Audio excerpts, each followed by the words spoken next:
चलिए अभी सीधा रुख करेंगे एक बड़ी खबर का। केरल के कोच्चि में कांग्रेस का मार्च। बड़ी खबर आपको बता दें, ब्रह्मपुरम वेस्ट प्लान मामले को लेकर ये मार्च किया जाएगा। उच्च न्यायालय की निगरानी में यहां पर जांच की मांग की गई है।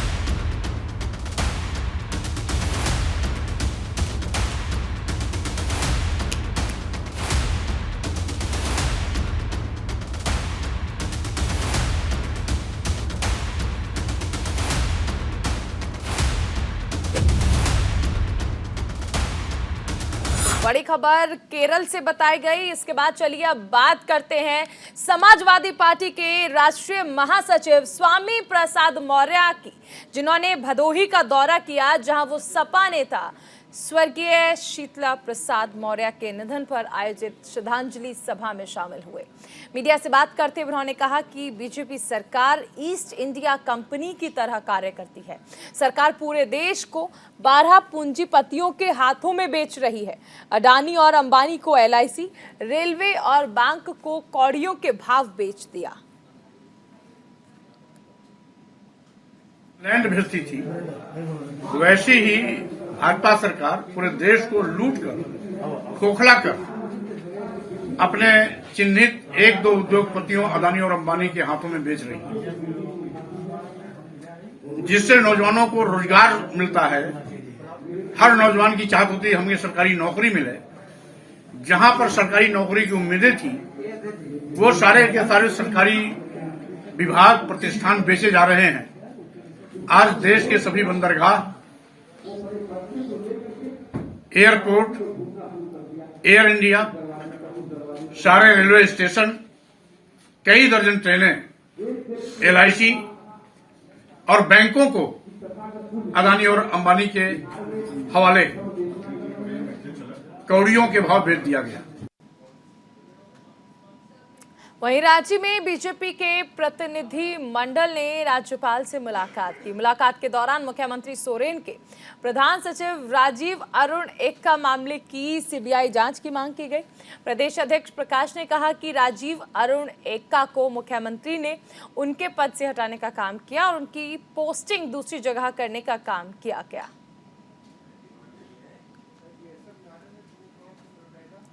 और वीडियो क्लिप में स्पष्ट रूप से है कि मुख्यमंत्री के तत्काल जो PS जो कहा जाता है राजीव अरुण एक्का ने एक ऐसे बिचौलियों के घर में बैठ कर के सरकारी कार्य का और सरकारी फाइल का निष्पादन किया था, जो घोर आपत्तिजनक था।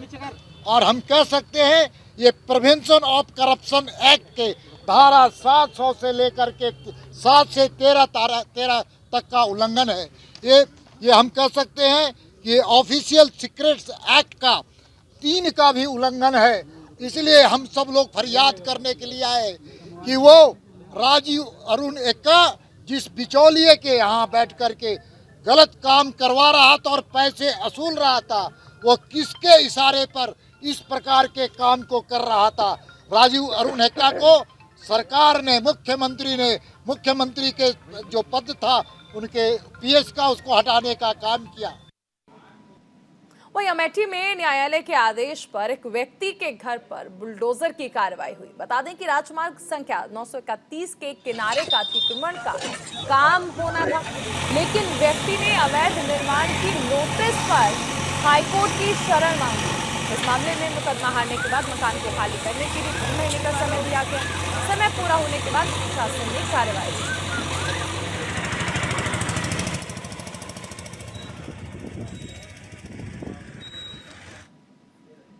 होलिका दहन के मौके पर दिल्ली बीजेपी ने दिल्ली के कई इलाकों में अरविंद केजरीवाल, मनीष सिसोदिया और सत्येंद्र जैन के पुतलों का दहन किया।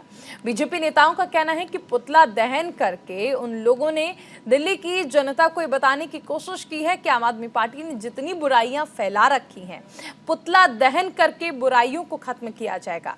पुतला दहन के मौके पर हनुमान मंदिर के बाहर मौजूद दिल्ली बीजेपी कार्यकारी अध्यक्ष वीरेंद्र सचदेवा से न्यूज इंडिया की संवाददाता मनीषा ढिंडोरिया ने खास बातचीत की।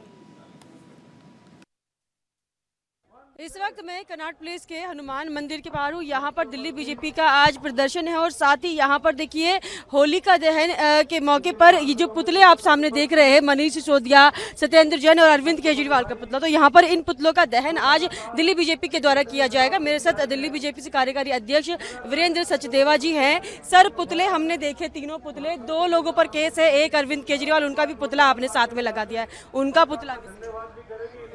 अब ये हमें भी मालूम है कि अरविंद केजरीवाल मुख्यमंत्री हैं। मंत्री परिषद का कोई भी निर्णय उनकी सहमति के बिना नहीं होता। तो शराब का घोटाला हो या हेल्थ घोटाला हो या शिक्षा घोटाला हो, उस सब में उनकी मौन स्वीकृति है, सहमति है। तो अरविंद केजरीवाल इस जांच से बच नहीं सकते, इसलिए भ्रष्टाचार के पुतले आज हमने लगाए हैं और आज दिल्ली की 70 विधानसभाओं में हमारा ये कार्यक्रम चल रहा है। अरविंद केजरीवाल बोल रहे हैं 24 घंटे फर्जी जांच करा रहे, काम करने नहीं देना है, काम को रोकना है, इसलिए बीजेपी की तरफ से ये बार बार जो है जन जागरण अभियान, कभी पुतले जलाना, इस तरीके की चीजें करते हैं। अरविंद केजरीवाल को अगर न्यायिक एजेंसी पे, जांच एजेंसी पे भरोसा रखना चाहिए। अगर उनको लगता है कि झूठ है तो छूट के बाहर आएंगे। सत्येंद्र जैन 10 महीने से जेल में आनंद ले रहे हैं। तो न्यायिक एजेंसी पे, जांच एजेंसी पे अरविंद केजरीवाल को भरोसा रखना चाहिए, हड़बड़ाना नहीं चाहिए। जांच एजेंसी अपना काम कर रही है, जैसे जैसे जांच आगे जाएगी बड़ी मछली भी इसकी जद में आएगी। क्या अभी ये पुतले जलाएंगे आप? बिल्कुल अभी जलाएंगे, भ्रष्टाचार के प्रतीक हैं। पूरी दिल्ली में 70 विधानसभाओं पे आज ये कार्यक्रम चल रहा है। हमारे साथ वीरेंद्र सचदेवा जी, इन्होंने साफ तौर पर कहा है ये जो 3 पुतले आपको मैंने दिखाए सामने, सत्येंद्र जैन, मनीष सिसोदिया और साथ में अरविंद केजरीवाल का पुतला भी इन्होंने लगा रखा है। इनका यही कहना है कि इन पुतलों को जलाकर ये दिखाना चाहते हैं कि जो भ्रष्टाचार दिल्ली में आम आदमी पार्टी ने किया हुआ है और जनता की आंखों में धूल झोंकने का काम लगातार आम आदमी पार्टी कर रही है, इन पुतलों को जलाकर वो उसका आज दाह कर देंगे। कैमरा पर्सन उपेंद्र के साथ मैं मनीषा, न्यूज इंडिया। और अभी केरल से एक बड़ी खबर आ रही है। केरल में आज महापर्व का आयोजन किया जाएगा। आटुकाल पोंगाला महापर्व का आयोजन किया जाएगा। आटुकाल देवी को पोंगाला अर्पण किया जाएगा। 2 साल के बाद देखिए कोविड पाबंदियों के बगैर इस महापर्व का आयोजन हो रहा है। 2019 में एक रिकॉर्ड भी बनाया गया था, Guinness book of world record में इसका नाम किया गया था, क्योंकि महिलाओं की दुनिया की सबसे बड़ी धार्मिक सभा यहां पर हुई थी और बड़ी संख्या में महिलाओं के उमड़ने की संभावना है। चावल, गुड़ और नारियल के मिश्रण से यहां पर पोंगाला बनाया जाता है। तिरुवनंतपुरम की सड़कों पर ईंट के चूल्हे बनाए गए हैं। मिट्टी, धातु के बर्तनों में ये पोंगाला जो है वो बनाया जाता है। और अब बात करते हैं यूपी के सीतापुर की, जहां पर एक बड़ा हादसा हुआ है, जिसमें निर्माणाधीन रस फैक्ट्री की छत भर कर गिर गई। हादसे में एक मजदूर की दबकर मौत हो गई। 8 अन्य मजदूर मलबे में दबकर गंभीर रूप से घायल हुए हैं। हादसे के बाद इलाके में अफरा तफरी मच गई। सूचना मिलते ही एसडीएम सदर सहित पुलिस बल मौके पर पहुंच गए, जिसमें जेसीबी से मलबे में दबे सभी मजदूरों को बाहर निकाला गया। सभी घायल मजदूरों को जिला अस्पताल और स्थानीय बीसीएम अस्पताल में भर्ती कराया गया है। गोपाल चंदानी शख्स के द्वारा बराभारी गांव में पराग रस फैक्ट्री का निर्माण किया जा रहा था, जहां की छत अचानक से गिर पड़ी। लोग लगभग यहाँ काम कर रहे थे, 25 लोग। क्या हुआ पूरा मामला? पूरा मामला हम लोग ऊपर छत डाल रहे हैं, स्लेब डाल रहे थे। हाँ, तो नीचे बल्लियाँ खिसक गई जी, नीचे हम लोग आ गए। कितने लोग घायल हुए हैं? 5 लोग अस्पताल गए। किसी की मृत्यु भी हुई है? अभी मृत्यु उसको पता नहीं। कोई अजय नाम के आदमी की मृत्यु बताई जा रही है। तो अभी यहाँ जेसीबी निकाली हुई है जी। तो अजय कहाँ के रहने वाले हैं? बाराभारी के रहने वाले हैं। जो सूचना मिली है उसके हिसाब से कुछ घटना घटित हुई है। उसमें एक मृतक अवस्था में मरीज आया है, जिसका अजय नाम है, पुत्र शिवराम, बाराबारी खैराबाद का रहने वाला है। ये मृत अवस्था में हमारे पास आई है, तो इसको हम लोगों ने भी मौचरी में रखा हुआ है और सुनने में आया है कि वहाँ पे कोई दुर्घटना में दीवार सब।